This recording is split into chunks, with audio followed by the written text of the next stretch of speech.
hari agatwiti nabonye nkafata na screenshot ka Balthazar aravuga ati nyine ngo mu Rwanda yahabonye ibyana byiza ngarinda kuzaza nyine ubutaha azaza mu Rwanda. Balthazar uko wamwumvishe nuko wamubonye kuko nawe buriya video magana niwe wasanga warazibonye. Yego. Ntabwo navuga ngo narazibonye, narazumvishe bazivuga. Guys, ntabwo nazibonye zose. Nyine Ntabwo nazibonye pe. abantu mubyumvire. Ntabwo nazibonye nazumvishe bazivuga ariko sinazibonye zose.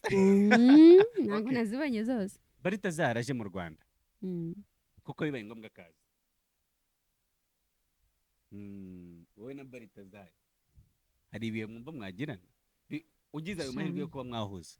Rero uko nabyumvise uko wabibonye oya ntabwo ariko niko nabyumvise niko nabibonye yego byana ku marangamutima yagusha ku marangamutima yawe. Yego ku marangamutima yanjye nkanana ngewe yego numvishe ko afite amafaranga kandi urayakunda.